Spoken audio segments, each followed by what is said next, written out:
ہیرے اور جواہرات سے بھی زیادہ قیمتی. آپ صلی اللہ علیہ وسلم نے ارشاد فرمایا دنیا میں جو کچھ بھی ہے سب بیکار ہے. بیکار تو میں اپنے الفاظ میں کہہ رہا ہوں، حدیث کے الفاظ میں آپ کے سامنے پیش کرتا ہوں تاکہ آپ کو اندازہ ہو کہ یہ معاملہ کتنا اہم ہے اور کتنا اس میں سخت لفظ کے ساتھ یہ بات بیان فرمائی گئی. یہ حدیث ترمذی میں بھی ہے اور ابن ماجہ میں بھی. اللہ کے رسول صلی اللہ علیہ وسلم فرمایا الا ان الدنیا ملونۃ، خبردار بے شک یہ دنیا ملون ہے، دنیا ملون ہے.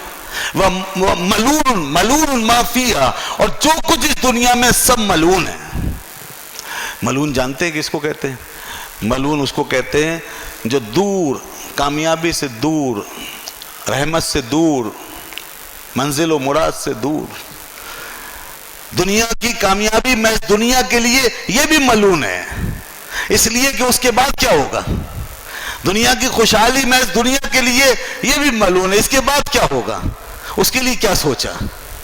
تو اصل بات تو یہ ہے کہ آدمی آگے تک کے لیے تیار ہو کے جائے نا، ورنہ سب ملون ہو کے رہ جائے گا. اسی پر انسان اپنے آپ کو کوسے گا، اسی سے جان چھڑا کے بھاگے گا.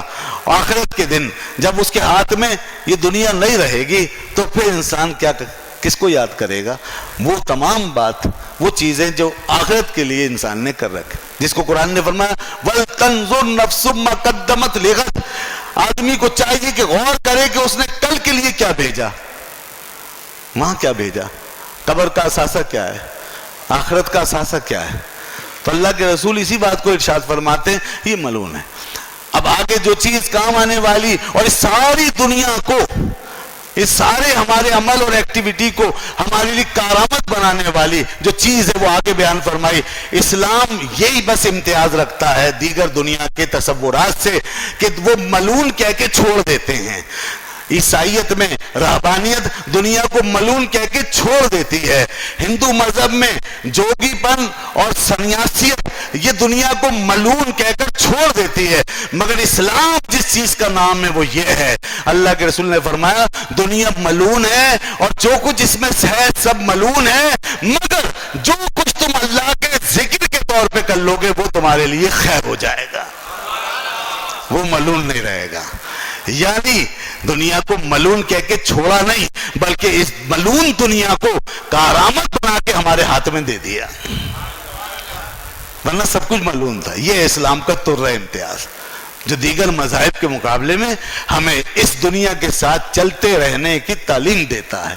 اس سے الگ ہو کے، چھوڑ کے، بھاگ کر، جدا ہو کے غار میں بیٹھنے کی ہمیں تعلیم نہیں دیتا. اسی زندگی اور دنیا کے ساتھ اس طرح چلاتا ہے. وَإِلَىٰ رَبِّكَ فَارْغَب، وَإِلَىٰ رَبِّكَ فَارْغَب. اسی بات کو بیان کیا اللہ کے رسول نے إِلَّا ذِكْرُ اللَّهِ وَمَا وَالَاهُ، فرمایا سوائے اللہ کے ذکر کے اور جو ذکر الہی کے قریب لے جانے والی چیزیں ہیں. یعنی خدا کی یاد دلانے والی، خدا کی بات یاد دلانے والی، خدا کا ذکر یاد دلانے والی چیزیں، وہ سب یہ ہو گیا نا کلیئر. اور ایک اور روایت میں یہ فرمایا الا ما کان للہ فیہا، یہ دنیا ساری ملون ہے سوائے اس کے کہ جو اللہ کے لیے کریں گے. آپ اللہ کے لیے، اللہ کے لیے کریں، اپنا وقت اللہ کے لیے گزاریں، اپنی گھڑیوں کو خدا کے لیے گزاریں، اچھی نیت کریں، اللہ کی رضا چاہیں. اور ایک حدیث میں یہی لفظ آئے، فرمایا الا مبتغی للہ لوجہ اللہ، مگر وہ چیز جو اللہ کی رضا کے لیے کی جائے گی، چاہے آدمی ہاتھ میں لقمہ لے کر اپنے منہ میں ڈالے، اگر اللہ کے لیے یہ کام کیا ہے تو یہ ملون ہونے سے بچ گیا اور یہ عمل اس کا ثواب بن گیا، یہ رحمت بن گیا. چاہے اپنے گھر میں قدم رکھ کے یا گھر سے باہر قدم نکالے، چاہے بستر پر آرام کرنے کے لیے پیر لمبے کرے، چاہے اٹھ کر کے کسی جد و جہد میں لگ جائے، چاہے اسکول جائے، کالج جائے، کاروبار کرے، دکان کھولے، کھیتی باڑی کرے، سب کچھ کرے، اگر وہ اللہ کو نہیں بھولتا اور خدا کا بندہ بن کے چلتا ہے اور اپنے لیے کچھ پابندیاں سمجھتا ہے اللہ کی طرف سے، تو پھر اس کی زندگی ملون نہیں، رحمت ہے، سراپا رحمت. یہ گھڑیاں اس کی کام آ رہی ہیں. یہ مسلمان کا اصل جوہر ہے. وما والہ. اور دیکھیے آگے پھر اب سب کچھ اس میں آ گیا، حالانکہ سب آ گیا، اور ایسے سارے لوگ آ گئے جو اس پہ عمل کرنے والے، مگر چونکہ دو قسم کے لوگ بہت اہم ہیں، بہت اہم ہیں، وہ اس دنیا کی کریم ہوتے ہیں اور اس سارے نظام کی جان ہیں، اور سارے عالمی اس نظام کائنات کے کا جو ہے سارا سلسلہ ان کے اوپر گویا موقوف ہے، اور اگر وہ نہیں ہوں گے اور وہ بگڑ جائیں گے تو عالم کا نظام بگڑ جائے گا۔ دو شخصیتیں بڑی اہم ہیں، اس لیے رسول اللہ صلی اللہ علیہ وسلم ان دو کا ذکر الگ سے فرمایا کہ دنیا ملعون ہے، جو اس میں وہ سب ملعون ہے سوائے اس کے کہ اللہ کا ذکر یا اس ذکر کے قریب لے جانے والی چیز، اور دو چیزیں اور آگے جن کا میں ذکر کرنا چاہتا ہوں وہ یہ فرمایا عالم و متعلم، ایک عالم اور ایک متعلم، عالم اور متعلم، عالم اور متعلم، عالم وہ جس نے علم سیکھ لیا، اور متعلم وہ جو علم سیکھنے جا رہا ہے۔ اور ظاہر سی بات ہے کہ اس کے پہلے متبادر معنی یہی ہے کہ عالم سے مراد دین کا علم جاننے والا، اور متعلم سے مراد دین کا علم سمجھنے والا، سیکھنے والا۔ یہ بات آپ کہیں گے کہ میں نے بہت بڑی بات کر دی کہ دنیا کا نظام اس کے اوپر موقوف ہے۔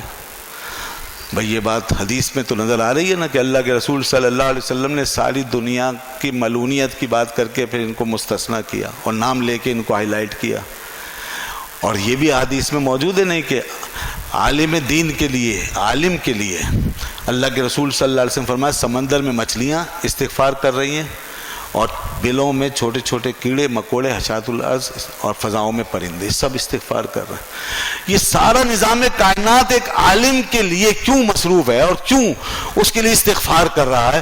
اس لیے تو کر رہا ہے کہ سارا نظام کائنات بلوں میں چھپے ہوئے کیڑوں اور فضاؤں میں اڑنے والے پرندوں اور سمندر کی تہوں میں مچھلیوں کو بھی یہ بات معلوم ہے کہ اگر عالم درست رہے گا تو اللہ کا دین درست رہے گا، اور اللہ کا دین درست رہے گا تو نظام دنیا درست رہے گا، کائنات درست رہے گی، کائنات کا نظام درست رہے گا۔